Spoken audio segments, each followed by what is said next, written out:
안녕하세요. 부버즈 김현민 기자입니다. 이번엔 그 맨유 레전드죠. 게리 네빌이 리버풀 핵심 센터백인 판다이크의 수비에 대해서 상당히 혹독하게 비판을 해서 해당 내용을 조금 소개시켜 드리면서 그러면서 이제 그 판다이크가 현재 얼마나 폼이 안 좋은지에 대해서 기록으로 한번 확인해 보도록 하겠습니다. 스카이 스포츠 패널로 리버풀과 아스널의 경기를 해설을 했었던 게리 네빌이 당시 이제 그 판다이크에 대해서 절망적이었다라고 하면서 상당히 그 거칠게 비판을 해가지고 눈길을 끌었는데요.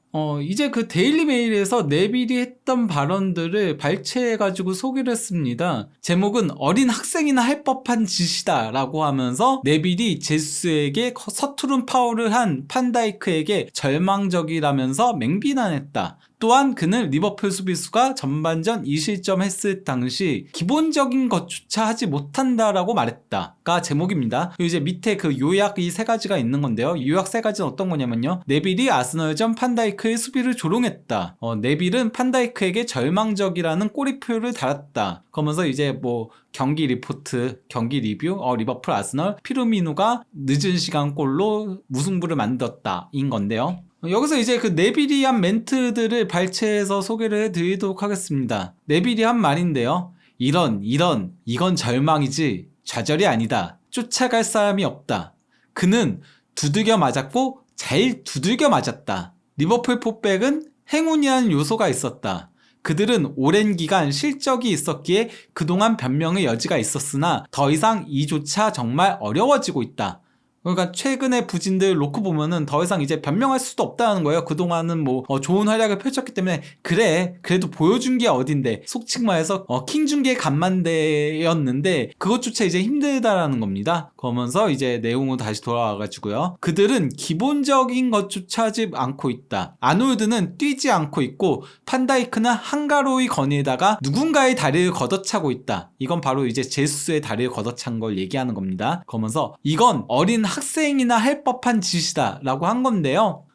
네빌이 지적한 건 바로 이제 31분경에 있었던 장면을 얘기하는 겁니다. 31분경에 제수스가 빠른 스피드로 판다이크를 제치고 가니까 일단 그 판다이크가 다리를 쭉 뻗어서 왼쪽 다리로 건 다음에 다시 이제 물론 뭐 이거 볼을 걷어내려고 한 것처럼 보이긴 하지만요. 오른발 다리로 걷어찬 걸 얘기하는 거예요. 그러니까 왼발과 오른발로 동시에 이제 파울을 범해서 이것 때문에 이제 옐로 카드를 받았었거든요. 이 수비에 대해서는 상당히 그 현지에서도 비판이 많았었는데요. 단순히 이제 그 옐로 카드만이 전부가 아니었어요. 판다이크는 전반전 2실점에 있어서 모두 빌미를 제공을 했었는데요. 먼저 이거는 이 선제골 실점 장면이었는데요. 8분경에 웨데고르의 전진 패스를 판다이크가 차단하려고 했으나 판다이크 다리 맞고 흐르면서 그게 공교롭게도 마르티넬리에게 갔고 여기서 이제 판다이크가 마르티넬리를 막으러 빠르게 달려갔으나 마르티넬리가 이미 통과를 한 이유였어요. 그러면서 이제 그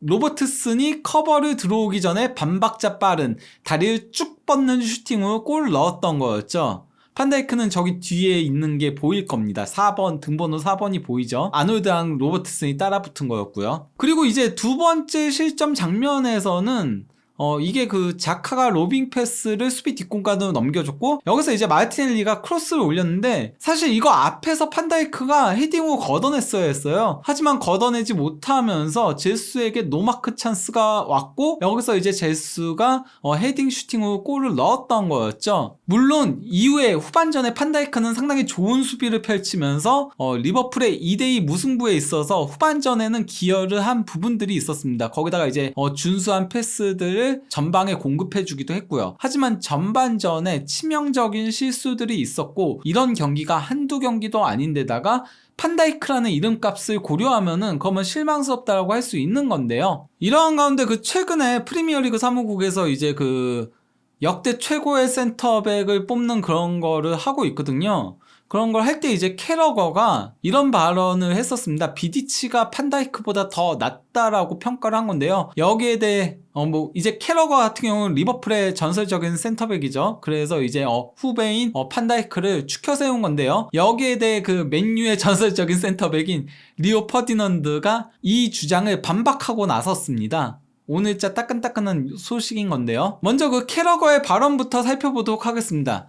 캐러거가 뭐라고 했냐면요. 판다이크가 정상급 센터백이었던 비디치보다 훨씬 낫다. 비디치가 페르난도 토레스 상대로 고전했던 걸 잊었는가? 모든 선수들과 마찬가지로 퍼디넌드와 존 테리도 부진했던 시기가 있고 현재 판다이크가 그러하다. 프리미어리그 시대에 판다이크만큼 팀에 영향력을 끼친 센터백은 없다라고 한 겁니다. 퍼디넌드와 존 테리가 프리미어리그 역대 최고의 센터백들로 거론이 되는데 이들도 부진했던 시기가 있기 때문에 이번 시즌 판다이크의 부진은 이해할 수 있는 부분이 있다라고 한 거예요. 뭐 이 얘기는 돌려 말하면은 캐러거도 이번 시즌 판다이크가 부진하다는 거를 동의한다라고 할 수 있겠죠. 여기에 대해서 이제 퍼디넌드는 뭐라고 반박을 했냐면요. 캐러거가 비디치보다 판다이크가 낫다고 한 트위터 글을 한번 보자. 내가 알기로는 토레스는 비디치 상대로 15경기에서 3골을 넣었다. 이건 약간의 신화라고 생각한다. 비디치가 토레스와 경기할 때마다 고문을 당했다는 말로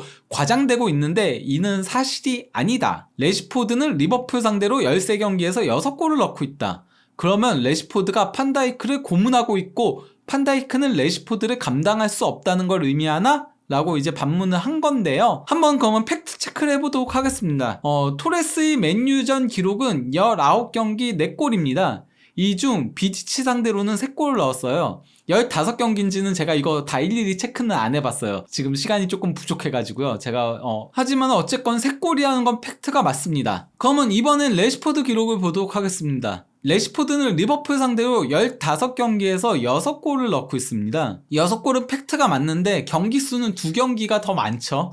유로파리그를 뺀 건가 싶긴 하네요. 유로파리그 빼면 13경기긴 하니까요. 그러니까 뭐 잉글랜드 내에서의 경기로만 따지면은 그렇게 볼 수 있겠습니다. 하지만 뭐 이거는 어쨌건 팩트상으로는 15경기라고 할 수 있겠고요. 판다이크 상대로는 4골을 넣었습니다. FA컵하고 프리미어리그 한 경기에서 판다이크가 결장을 했었거든요. 그런데 이제 퍼디넌드는 이미 3월 중순에도 한번 그 판다이크에 대해서 이런 발언을 한 적이 있어요. 때로는 선수 경력에서 모든 게 계획대로 진행되지 않지만 존 테리나 스탐, 비디치, 콤파니와 같은 위대한 센터백들을 보면 난 그 선수들이 시즌을 쉬거나 오랜 기간 부진했던 적이 있는지 기억나지 않는다라고 했습니다. 즉 판다이크가 지금 한 시즌 내내 부진한 거는 문제가 있다라고 지적을 한 거예요. 이건 위대한 센터백의 척도에서 어긋난다라고 주장을 하는 거죠. 물론 뭐 퍼디넌드는 맨유 레전드니까 조금은 뭐 걸러들을 필요성은 있긴 하지만요. 근데 꾸준함이 척도라는 데에는 어느 정도 동의하긴 합니다. 다만 그 판다이크가 심각한 십자인대 파열을 2차례나 당했다는 점은 조금 고려를 할 필요성은 있다라고 개인적으로 생각을 하고요. 다만 이제 뭐 나중 가서 선수 평가에 있어서 부상도 어떻게 보면은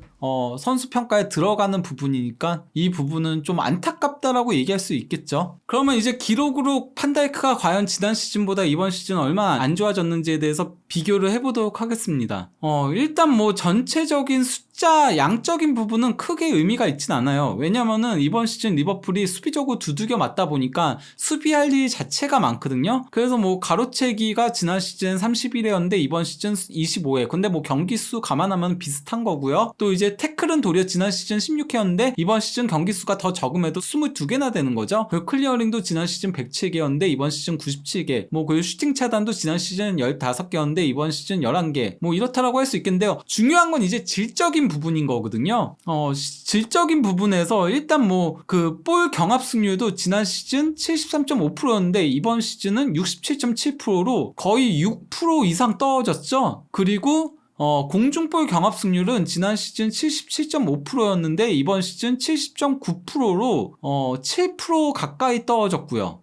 그리고 이제 태클 성공률도 지난 시즌 63%였는데 이번 시즌 55%, 8%가 떨어졌습니다. 그리고 지난 시즌은 더 많은 경기를 치르고도 파울을 범한 횟수가 9회였는데 이번 시즌은 더 적은 경기를 치르고도 파울을 범한 횟수가 10회로 하나가 더 많고요. 반면 이제 파울을 얻어낸 횟수는 지난 시즌 8회였는데 이번 시즌 3회로 뚝 떨어졌죠. 이거는 그러니까 그 볼을 끌고 올라가는 능력도 줄어들었다는 얘기예요. 판다이크가 원래 볼 끌고 올라가는 능력이 있으니까요. 조금 더 이제 세부 스탯을 보면요. 태클 숫자라던가 이런 거는 그렇게 중요한 게 아니라고 했고 중요한 거는 드리블을 허용한 게 지난 시즌은 경기당 0.1회밖에 되지 되지 않았어요. 근데 이번 시즌엔 경기당 0.4회 4배가 늘어났죠. 그리고 또 이제 그 실수로 실점을 허용한 게 지난 시즌엔 없었으나 이번 시즌은 한 골이 있고요. 또 이제 지난 시즌에는 페널티킥을 허용한 게 단 한 경기도 없었는데 이번 시즌에는 벌써 한 개를 허용을 한 거죠. 그리고 경기당 소유권을 잃은 횟수도 이번 시즌 0.1개로 하나가 더 늘어났고요. 반면에 이제 파울을 범한 횟수는 0.3회에서 0.4회로 지난 시즌이 0.1개가 더 적었죠. 그러니까 더 안정적으로 수비를 했다는 소리예요. 파울을 범하면은 이제 프리킥이 나오게 되는 거니까요. 물론 뭐 불가피한 파울들도 있지만요. 이렇듯 판다이크도 흔들리고 또 이제 마팁도 이번 시즌에는 극도의 저조한 시즌을 보내고 있으면서 뭐 거기다가 부상도 많다 보니까 마팁 같은 경우는 처분할 가능성도 있다는 소리들이 있고요. 또 이제 조고메스도 부진하고 거기다가 조고메스도 부상이 많은데다가 좀 리버풀급 센터백이라고 보기에는 다소 아쉬운 부분이 있죠. 그러다 보니까 이제 리버풀이 만약에 마팁을 판매한다면은 센터백을 영입할 것이라는 얘기들이 나오고 있습니다. 영국 현지에서도 그런 보도들이 나오고 있는데요. 뭐 디 애슬레틱에서도 그런 보도를 했고요. 다만 그 마팁이 이적한다는 가정 하에서긴 하지만요. 이러한 가운데 그 라이 스포츠 기자인 치로 베네라토가 뭐라고 했냐면요. 리버풀이 김민재를 영입하기 위해 7천만 유로의 바이아웃 금액을 제시할 것이라고 보도를 한 겁니다. 이게 그러니까 뭐 김민재 선수의 바이아웃 금액은 정확하게는 4,500만 유로에 이제 뭐 그 에이전트 피까지 해가지고 5천만 유로로 많이 얘기가 되고 있는데요. 챔피언스 리그에 진출할 경우에 1,000만 유로의 옵션이 붙는다는 얘기들이 많고 또 거기에 더해서 구단 재정 규모가 큰 경우에 1,000만 유로가 더 추가적으로 붙는다라는 얘기들이 있거든요. 그래서 유동성 바이아웃이라는 얘기들이 있는데 리버풀 같은 경우는 만약에 챔피언스 리그 진출에 실패한다면 6천만 유로에 영입할 수 있겠죠. 재정 규모는 크니까 1,000만 유로는 추가적으로 옵션이 붙을 걸로 보이고요. 그리고 이제 그 포르투갈 매체인 해코르드에서 리버풀의 센터백 1순위 영입 옵션은 김민재라고 보도를 했습니다. 그 2순위가 생쥐스트라고 한 건데요. 사실 그 포르투갈 언론에서 이탈리아의 리그에서 뛰는 선수의 프리미어리그 이적설을 얘기하는 거는 믿으면 안 되는 거긴 한데 이거는 조금 그래도 신빙성이 있는 게 일단 해코르드 자체가 포르투갈에선 상당히 공신력이 있는 매체고요. 아볼라와 함께 가장 유명한 매체죠. 거기에 더해서 생쥐스트 얘기가 있기 때문이에요. 생쥐스트는 포르투갈 리그인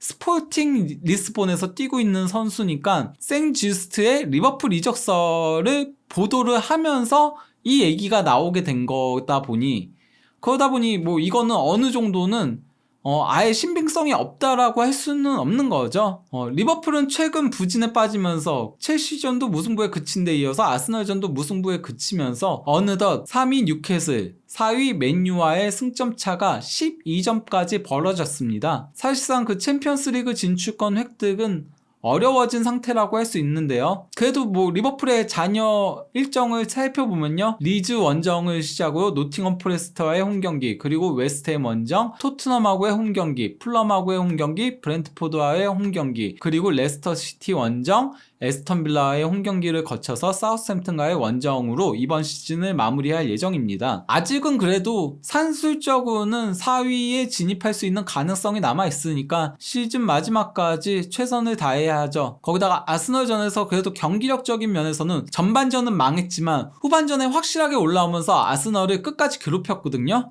그런 모습들을 시즌 끝까지 이어간다면은 뭐 불가능은 없는 거니까요. 그러면 이쯤에서 이번 영상을 마무리하도록 하겠습니다. 감사합니다.